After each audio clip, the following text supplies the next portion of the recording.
মা কসম খাই কৈছোঁ গাইজ, এই কথাটো যে মই ধেমালিতে কৈছিলোঁ আৰু ধেমালিতে কোৱা কথাটো যে গৈ ইমান দূৰ পাব মই যে কেতিয়াও ভাবা নাই। এতিয়া কিনো হৈছে মোৰ লগত তাকে জানিবলৈ মই আপোনালোকক ইনষ্টাগ্ৰাম পেজটোলৈকে নিব লাগিব মোৰ। আৰু মোক বিশ্বাস কৰক, কাহিনীটোৰ শেষটো যে বহুত ধুনীয়া, আপোনালোকৰো ভাল লাগিব। আজিৰ পৰা দুসপ্তাহমান আগত মই মোৰ এই ইনষ্টাগ্ৰাম পেজটোত প্ৰথমটো ভিডিঅ' আপলোড কৰিছিলোঁ, যিটো ভিডিঅ'ত মই মোৰ এখন ফেভৰেট ৰেষ্টুৰেণ্টৰ ৰিভিউ দিছিলোঁ। আৰু তেতিয়া মোৰ ফলোৱাৰ কিমান আছিল জানেনে? মাত্ৰ 163টা।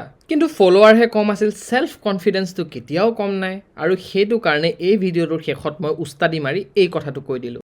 নামটো দাৰ্জিলিং ম'ম', কিন্তু দাৰ্জিলিঙতকৈ বেষ্ট ম'ম' পায়। অ'নাৰে যদি চাই আছে স্পনচাৰ কৰিব পাৰে।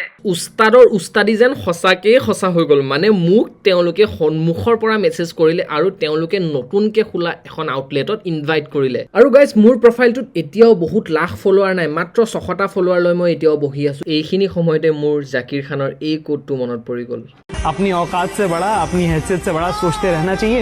क्या पता ऊपर वाला देख रहा हो और कह दे तथास्तु। উস্তাদি মাৰা কেতিয়াও বাদ নিদিব। উস্তাদিবোৰ যেতিয়া সঁচা হৈ যায়, কিবা এটা যাদু লাগে। তো গাইজ, এইখনেই হৈছে দাৰ্জিলিং ম'মৰ নতুন আউটলেট, যিখন আছে আপোনাৰ নাৰেংগী আৰু পাথৰকুৰিৰ মাজত। আৰু এইখন হৈছে দাৰ্জিলিং ম'ম' অন হুইলছ, মানে এখন মিনি ষ্ট'ৰ। ইয়াত আপোনালোকে সকলোবোৰ বস্তু পাব অনলি 60 ৰুপিজ। এণ্ড ভিডিঅ'টোৰ শেষত thank you Darjeeling momo' for supporting a small creator like me.